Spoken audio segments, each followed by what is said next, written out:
ये DC wiring का एक असूल है। इन पे अगर आप अमल कर लेते हैं तो भाई आप डीसी वायरिंग के मास्टर बन जाएंगे। कम से कम तार में मुकम्मल डीसी वायरिंग हो सकती है। ये डीसी वायरिंग का तीसरा और सबसे अहम असूल है। अस्सलामुअलैकुम, मेरा नाम है काशिफ और आप देख रहे हैं इलेक्ट्रिक ऑनलाइन। अच्छा जनाब, डीसी वायरिंग के बारे में बहुत ज़्यादा दोस्त डिमांड कर रहे थे, तो मैंने सोचा इस पर एक वीडियो लेकर आई जाए और ऐसी वीडियो लेकर आई जाए कि अनाड़ी से अनाड़ी बंदा भी होना भाई वो भी इसको अच्छे तरीके से समझ ले और अपने घर में वायरिंग कर ले। अच्छा, एक चीज़ मैं आपको बता दूं, डिटेल से एक चीज़ बताऊंगा, सिर्फ शर्त ये कि वीडियो को पूरा देखना है, ठीक हो गया, ताकि एक एक चीज़ आपको समझ आ जाए स्किप किए बगैर। तो जनाब यहाँ पर आप देख लें, मेरे पास एक बैटरी मौजूद है, ठीक है, TX 1800 चार्ज कंट्रोलर पड़ा हुआ है, ठीक है, 60 एम्पेयर का। और यहाँ पर भाई कुछ तार भी मेरे पास पड़ी है समझाने के लिए आप लोगों को।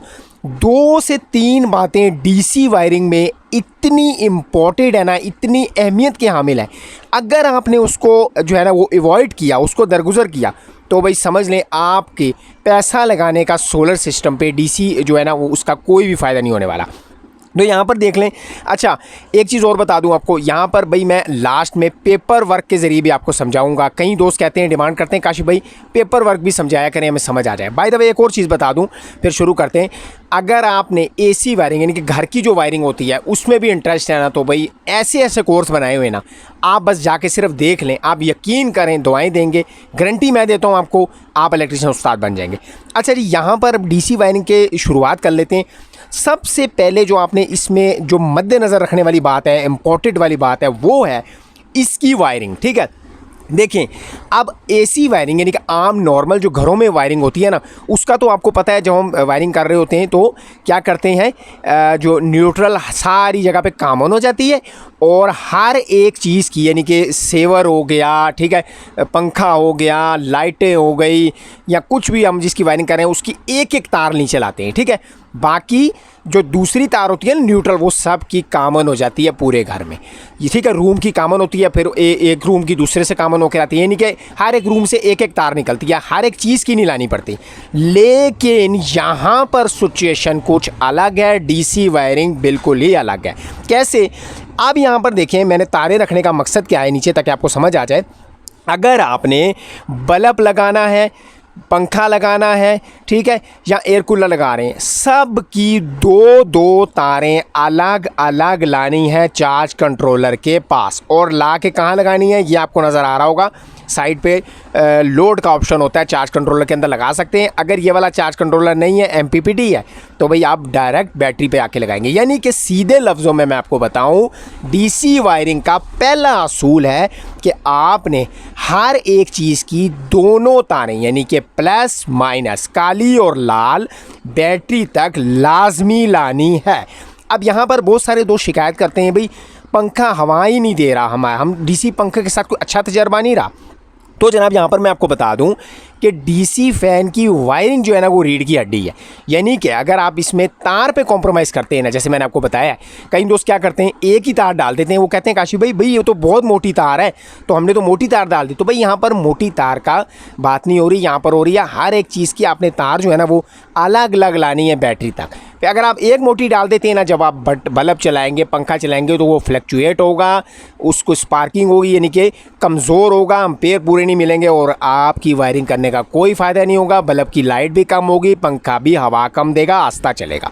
तो यहाँ पर पहली बात आपको, मुझे उम्मीद करता हूँ समझ आ गई होगी, कुछ भी चीज़ आपने लगा रहे हैं, डीसी वायरिंग कर रहे हैं, उसकी आपने क्या करनी है, दो तारें लेनी है। यानी कि अगर एक कमरे में, एक बाय द वे मिसाल दे रहा हूँ, 2 बल्ब हैं, एक पंखा है, तो आपने क्या करना है, एक बल्ब की दो मतलब दोनों तार प्लस माइनस लगाकर उसकी सीधी लानी है बैटरी तक। इसी तरह दूसरे बल्ब की प्लस माइनस लगा के होल्डर में उसकी भी तार बैटरी तक लानी है, और इसी तरीके से पंखा लगा हुआ है उसकी भी प्लस माइनस यानी कि 2 तारें अलग अलग लाकर बैटरी तक पहुंचानी है। ये डीसी वायरिंग का एक असूल है। अभी मैं आपको पेपर वर्क भी बताता हूँ कि आपने करना क्या है, ठीक है, जिससे आपकी, मैं ऐसा घोर बताऊँगा अभी आपको, मैं जब पेपर में बता रहा हूँ कि आपका जो है ना वो तार भी कम लगेगी, ठीक है, और आपका डीसी वायरिंग आउट क्लास किस्म की हो जाएगी जब आप उसको करेंगे। अच्छा जी, यहाँ पर एक और चीज़ मैं आपको बता दूं कि कई दोस्त पूछते हैं काशी भाई डीसी जो चीज़ें हैं उसकी कनेक्शन के लिए यानी कि होल्डर वगैरह वो बिजली वाले यूज़ होते हैं। तो हाँ जी बिल्कुल, डीसी वायरिंग करने के लिए होल्डर, बटन और सॉकेटें ये सब कुछ डीसी जो है ना वो एसी चीज़ें यूज़ होंगी, यानी कि जो बिजली वाली चीज़ें होती हैं ना वही यूज़ होंगी।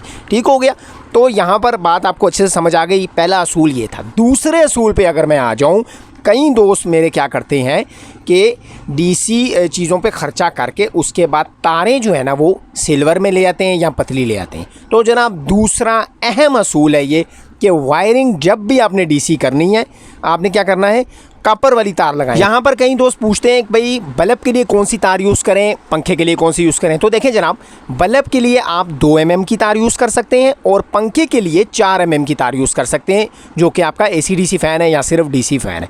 ठीक है, ये 2 असूल हैं, इन पर अगर आप अमल कर लेते हैं तो भाई आप डीसी वायरिंग के मास्टर बन जाएंगे इंशाल्लाह ताला। बाकी प्रैक्टिकली जो है ना इसको फिटिंग करके भी मैं आपको दिखाऊंगा, उस पर अलग से वीडियो ले आऊँगा कि क्या सूरत हाल है। लेकिन यहाँ पर मैं आपको बता दूँ कि ये जो मैंने आपको बातें बताई हैं ये मेन बातें हैं, इन पे अमल करते हैं तो यही समझें एक स्टेप है। यहाँ पे अगर आप गड़बड़ कर देते हैं तो नुकसान हो जाएगा आपका।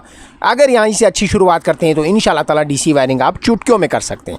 ठीक है, तो जनाब अब पेपर वर्क की तरफ मैं आपको चलता हूँ और आपको बताता हूँ कि कैसे क्या करने से आपकी तार भी कम लगेगी और आप डीसी वायरिंग साफ़ सुथरे तरीके से कर सकते हैं। जी तो जनाब यहाँ पर मैंने पेपर पे ना एक मकान का नक्शा टाइप बनाया है। ठीक है, एक रैंडमली नक्शा ले लें। ठीक है, यानी कि बताने का मकसद क्या है कि आपकी वायर कम लगेगी और अम्पेयर जो है ना आपके कम से कम लॉस होगा अम्पेयर का भी। ठीक है, अब 2 चीज़ों पे तो अमल कर लिया, तीसरी चीज़ मैं आपको बताऊं आपने ये क्या करना है। ठीक है, देखें जब भी आप डीसी वायरिंग का प्लान कर रहे हैं ना तो आपने क्या करना है, जैसे मिसाल के तौर पे ये घर है। ठीक है, आपने अपने घर का दरमियान वाला पॉइंट कोई चूज़ करना है। अब उसकी रीज़न क्या है, देखें जैसे कि अब ये एक घर है। ठीक है, ये गैराज है, इंटर हुए।